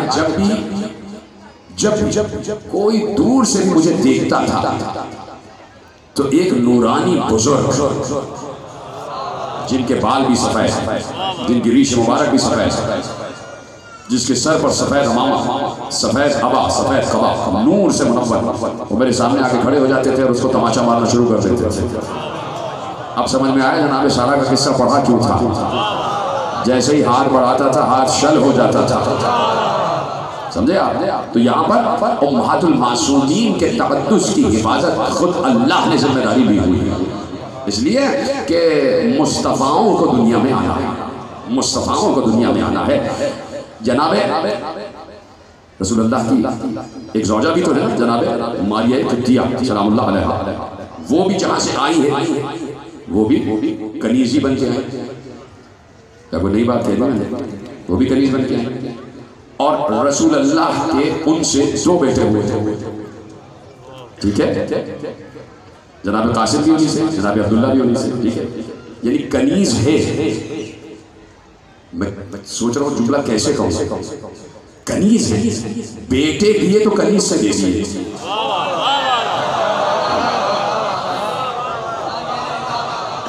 سلامت رہے، ٹھیک ہے. تو اب یہاں پر یہ مسئلہ نہیں ہے کہ کنیز ہے، بات یہ ہے کہ آ کے خود کہہ رہے ہیں کہ میں کنیز ہیں. بادشاہوں کی اولاد ہیں، سرداروں کی اولاد ہیں، بڑے بڑے صاحبان نسب کی اولاد. تو یہاں تو یہ بیویاں آئی ہیں جو باہر سے آئی ہیں، جن میں کسی ایک محمد کو، کسی درمیانے محمد کو، کسی اوسط محمد کو، کسی آخری محمد کو آنا ہے. بات یہ ہے کہ جہاں سوارے دوش رسول کو آنا تھا، جہاں حسن و حسین کو آنا تھا، وہاں تو اللہ نے مادر حسنین کا انتخاب دنیا میں نہیں کیا، اس وقت کیا کہ جب پیغمبر نے خود اصحاب کے مجمع سے مخاطب ہو کے کہا کہ اللہ نے سب سے پہلے میرے نور کو خلق کیا، اور خلق کرنے کے بعد کہا وَلَوْلَا عَلِيٌّ لَمَا خَلَقْتُ. اے نبی اگر علی نہ ہوتے تو تمہیں خلق نہ کیا جاتا. لیکن حدیث ختم نہ ہوئی، فوراً رسول نے کہا کہ آواز قدرت آئی کہ وَلَوْلَا فاطمہ لَمَا خَلَقْتُكُمَا. اور اگر فاطمہ نہ ہوتی تو تم دونوں نہ ہوتے. یہ ہے ماں کا کردار، یہ ہے امہات کا کردار، یہ ہے امہات کا تقدس کہ جہاں حسن و حسین کی ماں اس منزل طہارت و تقدیس پر ہے کہ جہاں اللہ نے ازلی نور قرار دیا اور کہا ہم نے اپنے نور عظمت سے زہرا کو خلق کیا. اپنے نور عظمت سے وہ زہرا کہ جس کے دروازے پر رسول سلام کرنا، السلام علیکم یا اہل بیت النبوہ وہ زہرا کہ جو رسول کے نوازوں کی ماں ہے، وہ نوازے کہ جن کو اپنے سینے سے رسول لگائی جائے، ان نوازوں کی ماں، نہ زہرا اور نہ رسول، دونوں میں ایک قدر مشترک یہ ہے کہ رسول بھی اور زہرا بھی دونوں حسین کے رونے کو برداشت نہیں کرتے تھے۔ نہ حسین کی آنکھوں میں آنسو زہرا دیکھ سکتی تھی، نہ رسول دیکھ سکتے تھے۔ بیٹھے میں رسول مسجد نبوی میں، ایک زانوں پر حسن مصطفیٰ سلام ہو میرا شہزادے پر، ایک زانوں پر حسین میں سلام ہو میرا دونوں شہزادوں پر، چھوٹے چھوٹے سے بچے، رسول جان قربان کیے رہتے ہیں دونوں بچوں پر۔ بعض اوقات کہتے تھے میرے ماں باپ تم پر فدا، میرے ماں باپ تم پر فدا، یعنی عبداللہ اور آمنہ تم پر نثار۔ ایک بات کہہ دوں کہ ماں باپ کی زندگی میں یہ جملہ نہیں کہا جا سکتا، یا ماں باپ اس دنیا سے چلے جائیں تو کہا جا سکتا ہے کہ میرے ماں باپ فدا، کہ میرے ماں باپ تم پر فدا۔ ان نواز اتنی محبت، اتنی انسیت کہ پیار کرنے لگے دونوں نوازوں پر۔ حسن مصطفیٰ کی طرف آگے بڑھتے تو حسن مصطفیٰ کے ہونٹوں کو چوم رہے تھے۔ اب حسین کی طرف مڑے تو حسین نے بھی اپنے ہونٹ آگے کیے کہ نانا میرے ہونٹوں کو چومے، میرے لبوں کا بوسہ لے۔ حسین لب آگے کیے ہوئے، لیکن رسول نانا کے پاس سے چپکے سے نکلے اور حجرے میں چلے گئے جہاں اماں تھی۔ ماں کے پاس روتے ہوئے آئے، ماں نے دیکھا بیٹا روتا ہوا آ رہا، بیٹا بھی وہ حسین جس کا رونا مجھے برداشت نہیں ہے۔ جلدی سے زہرا آگے بڑھی اور حسین کو گلے سے لگا لیا، بیٹا تو کیوں رو رہا ہے؟ تجھے پتہ ہے، تجھے معلوم ہے تیرا رونا مجھ سے برداشت نہیں، بیٹے تو کیوں رو رہا ہے؟ ایک بار حسین نے کچھ نہیں کہا، ماں نے گود میں لے لیا نا، حسین نے ایک جملہ کہا، اماں میرے منہ کو سونگھیے، کیا اس میں سے کوئی بوئے بد آ رہی ہے؟ کیا اس میں سے کوئی نہ موضوع؟ زہرا نے سینے سے لگا کہا میرے لال یہ کیا بات کی تم نے؟ تمہارے پاس سے تو جنت کی خوشبو آتی ہے، تمہارے دانے سے تو جنت کے پھولوں کی خوشبو آتی ہے، تم تو جوانان جنت کے سردار ہو۔ بیٹے بات کیا ہوئی؟ روتے ہوئے کہا اماں نانا ہمیں رلاتے ہیں، بھیا حسن کے ہونٹوں کو چوم رہے ہیں اور ہمارے گلے کو چومتے ہیں، ہم بار بار چاہتے ہیں ہمارے ہونٹوں کو چومیں لیکن بار بار ہمارے گلے کو بوسہ دیتے ہیں۔ اماں ہمیں یہ بات سمجھ میں نہیں آ رہی۔ بیٹا زور زور سے جب رونے لگا، حسین کی ہچکیاں بن گئیں، زہرا سے برداشت نہ ہوا۔ ایک بار پاؤں میں موزے پہنے، ہاتھ میں دستانے پہنے، سر پر مقنا لیا، قبا اوڑھی، حسین کو سینے سے لگا کر ایک بار مسجد نبوی میں آ گئیں۔ سارے اصحاب ایک طرف رخ کر کے کھڑے ہو گئے کہ پاک طاہر بی بی آ رہی ہے، باپردہ بی بی آ رہی ہے۔ رسول کھڑے ہو گئے زہرا کے احترام میں، کہا زہرا کیسے آئی؟ اور دیکھا زہرا کی آنکھوں سے آنسو بہ رہے ہیں۔ زہرا کی گود میں حسین ہے، حسین کی آنکھوں سے بھی آنسو بہ رہے ہیں۔ زہرا نے صرف ایک جملہ کہا، بڑی محبت سے کہا، بڑے پیار سے کہا، بابا آپ ہی حسین کو ہنساتے بھی ہیں، آپ ہی رلاتے بھی ہیں، آپ کو بھی حسین کا رونا برداشت نہیں، مجھے بھی برداشت نہیں۔ بابا حسین شکایت لے کر آئے ہیں کہ آپ حسن کے ہونٹوں کو چومتے ہیں، حسین کے گلے کو چومتے ہیں، حسین چاہتے ہیں کہ آپ ان کے بھی ہونٹوں کو چومیں۔ اب رسول سے برداشت نہ ہوا، ایک بار کہا لاؤ میرے حسین کو گود میں دے دو۔ حسین کو سینے سے لگا کر کہا زہرا سنو، کس لیے حسن کے ہونٹوں کو اور کس لیے حسین کے گلے کو؟ ارے حسن کو زہر دیا جائے گا، دہن سے 72 ٹکڑے باہر آ جائیں گے، حسین کے گلے پر خنجر چلے گا۔ اجرکم اللہ، اجرکم اللہ۔ مسلمان بیٹھے ہو سنو کہ نبی کے نوازے کے ساتھ کیا ہو رہا ہے، اور نبی خبر دے رہا ہے کہ حسین کے گلے پر چھری چلے گی، حسین کا گلا کاٹا جائے گا، اس لیے حسین کا گلا چوم رہا ہوں۔ سلام ہو حسین پر، سلام ہو علی ابن الحسین پر، سلام ہو اولاد حسین پر، اور سلام ہو اصحاب حسین پر جنہوں نے حق نصرت حسین ادا کیا ہے۔ سلام ہو اصحاب حسین پر۔ کربلا پہلی محرم سے شروع نہیں ہوئی ہے، کربلا 9 ذی الحج سے شروع ہو گئی ہے۔ سمجھ گئے ہو تو ہائے کہہ دو نا. کربلا 9 ذی الحج سے شروع ہو گئی اور 10 ذی الحج کو تو قیامت آ گئی. 10 کو تو قیامت آ گئی. ایک جملہ سن لینا شاید تمہیں رونا آ جائے. دنیا کہتی ہے کہ حسین نے 72 قربانیاں دی ہیں. حسین نے بچوں کو قربان کر دیا. ایک قربانی سب سے بڑی حسین نے یہ دی ہے کہ دین کے لیے حج کو بھی قربان کیا. دین کے لیے حج کو بھی قربان کیا ہے. حج کو عمرے سے بدل دیا تاکہ حرمت کعبہ محفوظ رہے. تو کربلا تو 9 اور 10 ذی الحج سے شروع ہو گئی جب حسین نے اپنے سفیر مسلم کو بھیج دیا. جس نے ہائے کہا ہے اس نے حضرت عباس کو خوش کیا ہے کہ آج عباس کے بہنوئی کا تذکرہ ہو رہا ہے. حضرت عباس کی ہمشیرہ کے سہاگ کا تذکرہ ہو رہا ہے. ان کے سہاگ کا تذکرہ ہو رہا ہے. مجھے 5 یا 7 منٹ دے دینا. اس کے بعد مولا کا پسندیدہ نوحہ خوان یقیناً نوحہ خوانی کرے گا اور آپ یقیناً ماتم کریں گے. میں کچھ کہنا چاہتا ہوں. میرا دل رو رہا ہے, میرا کلیجہ پھٹ رہا ہے کہ میں کیسے بیان کروں کہ بہت بڑی قربانیاں ہر بیوی نے دی ہیں, لیکن زوجہ مسلم کی قربانیاں سب سے الگ ہیں. سب سے الگ. 2 بچے شوہر کے ساتھ گئے, واپس نہیں آئے. 2 بچیاں اپنے ساتھ تھی, دونوں قید ہو گئی. اور 2 بیٹے بھی اپنے ساتھ سے, دونوں گھوڑوں کی ٹاپوں سے پامال ہوئے. اپنی رضا بھی چھنوائی, اپنے سہاگ مسلم کی قربانی کی. اتنی بڑی قربانی جناب رقیہ, اتنی بڑی قربانی. بہت قربانیاں جناب رقیہ کی ہیں کہ کوئی اندازہ نہیں کر سکتا. لیکن خدا کی قسم کوئی حرف شکوہ زبان پر کبھی نہیں آیا. صرف ایک جملہ, وہ بھی اس وقت ملتا ہے کہ جس وقت یہ لٹا ہوا قافلہ کوفے میں داخل ہوا. جس وقت یہ سربراہ بیویوں کا قافلہ کوفے میں داخل ہوا, آگے علی کی بڑی بیٹی ایک بے کجابہ داقے پر سوار, سر پر چادر نہیں ہے, بال کھلے ہوئے ہیں. خاک کربلا نے بالوں پردہ بنایا ہوا ہے, ہاتھ پس پشت بدے ہوئے ہیں. سلام کرنا تو دور, لوگ پتھر برسا رہے تھے. پتھر برسا رہے. ایسے میں جیسے ہی کوفے کے دروازے سے قافلہ داخل ہوا, بی بی نے آواز سنی جیسے کوئی کہہ رہا ہے السلام علیکہ یا ابا عبداللہ, السلام علیکہ یا ابن رسول اللہ. بی بی محو حیرت ہو گئی کہ ہمارے تو سب دشمن ہوئے ہیں, یہ اس دشمن کوفہ میں کون ہے جو میرے بھائی کو سلام کر رہا ہے. آواز آئی السلام علیکہ یا ابا عبداللہ. زینب محو حیرت تھی. حیرت اور بڑھ گئی جب آواز آئی السلام علیکہ یا ابن رسول اللہ, اور حیرت بڑھ گئی. اور اس وقت حیرت کی انتہا نہ رہی جب آواز آئی السلام علیکی یا بنت امیر المومنین. آئے علی کی بیٹی تجھ پر بھی سلام.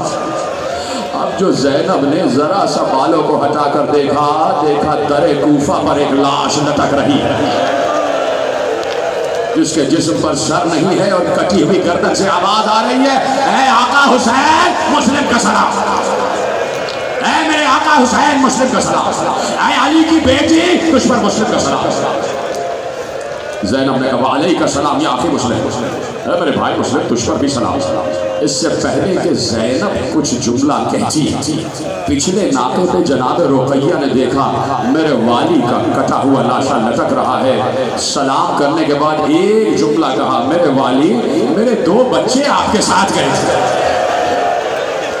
میرے 2 بچے آپ کے ساتھ گئے تھے. یہ ہے ماں کے قرب کو کوئی اندازہ نہیں کر سکتا.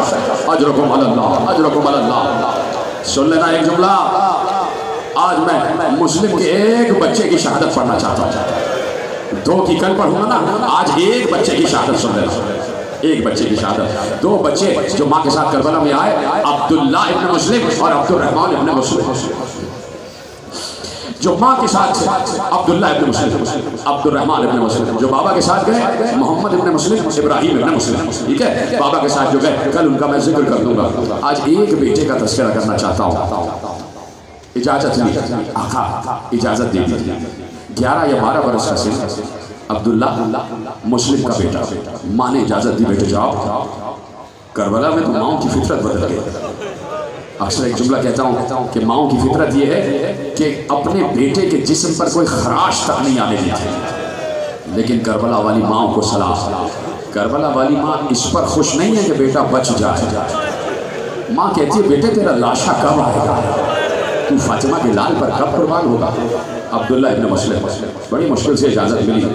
دیکھیے مقتل کے جملے ہیں کہ حسین کسی کو فوراً اجازت دیتے نہیں تھے، فوراً اس کو دیکھ کے سوچتے تھے اس کی ماں کا کیا عالم ہوگا، اس کی بہن کا کیا عالم ہوگا، سینے سے لگا لیتے تھے اور بار بار جانے والا ضد کرتا تھا مجھے جانے دیجیے۔ مسلم کے بیٹے کو اجازت ملی، حسین نے خود سوال کیا۔ جب مختار نے قاتل عبداللہ کو پکڑا، اسے دربار میں طلب کیا، کہا بتا تو نے کیا کیا۔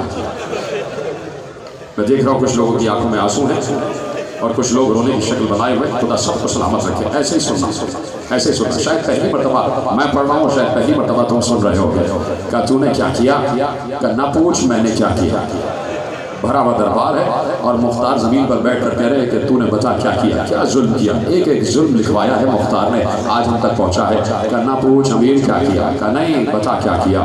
اس نے ایک بار بتانا شروع کیا کہ مسلم کا بیٹا میدان میں آیا، اتنا حسین بیٹا، اتنا حسین شہزادہ کہ سب کی نگاہیں رکی ہوئی تھی۔ اس نے آ کے قیامت برپا کر دی، اس لیے کہ مسلم کا بیٹا ہے، تلوار سے جنگ کر رہا تھا، کشتوں کے پشتے لگا رہا تھا۔ ایسے میں مجھے اشارہ کیا عمر سعد نے، میں بھی بڑا ماہر تیر انداز تھا، میرے پاس جو تیر تھے وہ بہت قیمتی تھے، مملکت عرب میں ان کا کوئی خراج نہیں دے سکتا تھا، وہ تیر بہت قیمتی تھے۔ میں نے کئی جنگوں میں وہ تیر استعمال کیے تھے اور میں واپس تیر اپنے ترکش میں رکھ لیتا تھا اور پھر استعمال کرتا تھا۔ ان تیروں کی جتنی سیکل تھی وہ ختم نہیں ہوتی تھی، ان کی دھار ختم نہیں ہوتی تھی، وہ تیر مجھے بہت عزیز تھے۔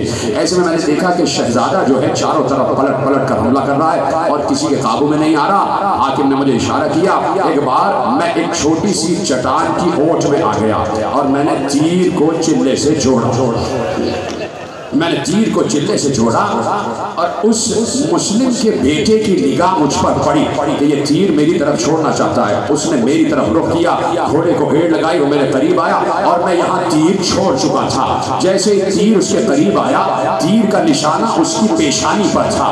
اس نے اپنی پیشانی کو بچانے کے لیے ہاتھ ایسے رکھا، تیر ہاتھ میں سراغ کرتا ہوا پیشانی میں گڑ گیا، تیر ہاتھ میں سراغ کرتا ہوا پیشانی میں گڑ گیا۔ میرا تیر اور میرے تیر کی رفتار اتنی سخت تھی کہ تیر جا کے پیشانی میں اندر تک گڑ گیا۔ شہزادہ چاہتا تھا کہ ہاتھ سے تیر کو ہٹائے، لیکن ہاتھ سے تیر ہٹ نہیں رہا تھا۔ اس نے دوسرے ہاتھ کو آگے بڑھایا اور تیر کو ہٹانا چاہتا تھا، لیکن تیر اتنی تیزی سے اور اتنی مضبوطی سے جڑا ہوا تھا کہ تیر ہٹ نہیں رہا تھا۔ اس کے دونوں ہاتھ یہاں مصروف ہوئے۔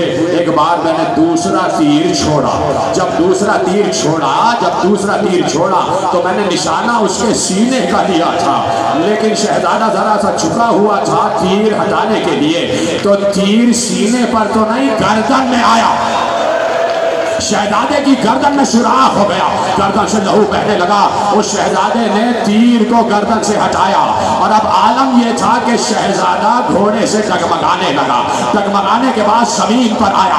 میں آگے بڑھا اس لیے کہ مجھے تیر بہت عزیز تھا۔ کیا سن رہے ہو؟ سینے پہ ہاتھ مارو، مسلم کے بیٹے کا تذکرہ کر رہا ہوں۔ جناب رقیہ سن رہی ہوں گی، جناب زہرا سن رہی ہوں گی کہ کیا ہوا ہے مسلم کے بیٹے کے ساتھ۔ اب یہ قاتل کہتا ہے میں اپنا تیر حاصل کرنے کے لیے آگے بڑھا، شہزادے کا دم نکل چکا تھا، شہزادے کا دم نکل چکا تھا۔ میں آگے بڑھا، میں نے تیر کو اپنے ہاتھوں سے پکڑا، تیر باہر نہیں آ رہا تھا۔ کیا سن رہے ہو؟ کیا سن رہے ہو؟ میرا کلیجہ پھٹ رہا ہے، مولا مجھے قوت دے کے میں پڑھ سکوں۔ اتنی تیزی اور مضبوطی سے تیر گنا ہوا تھا کہ تیر میں ہاتھ پیوست تھا اور ہاتھ سے زمین پیوست تھی۔ تیر اتنی مضبوطی سے تھا کہ میں نے باہر نکالنا چاہا تو تیر باہر نہیں آ رہا تھا۔ سنو گے کیا کیا؟ مختار کے دربار میں کوہرام تھا، مختار نے امامہ پھینک دیا تھا سر سے، مختار نے سینہ چاک کر لیا تھا، مختار سینہ اور سر پیچھ رہا تھا جب یہ ظلم قاتل بیان کر رہا تھا۔ کہا تجھے پتا ہے؟ کہا کیسے تو نے تیر نکالا؟ کہا تیر باہر نہیں آ رہا تھا۔ ایک بار میں نے جھٹکا دینا شروع کیا، کبھی دائیں کبھی بائیں، کبھی دائیں کبھی بائیں، پھر بھی تیر باہر نہیں آیا۔ مختار نے کہا کیسے باہر آیا؟ سنا گے؟ کہا ایک ہاتھ سے میں نے بالوں کو پکڑا، ایک ہاتھ سے بالوں کو پکڑا، دوسرے ہاتھ سے تیر کو جھجوڑا، تیر باہر آیا نہیں، تیر ٹوٹ گیا، تیر ٹوٹ گیا۔ نے کہا پھر کیا کیا؟ کہا میں نے اپنے دونوں زانوں شہزادے کے سینے پہ رکھے، کسی بی بی کی آواز آ رہی تھی، ہائے میرا لال، ہائے میرا شہزادہ۔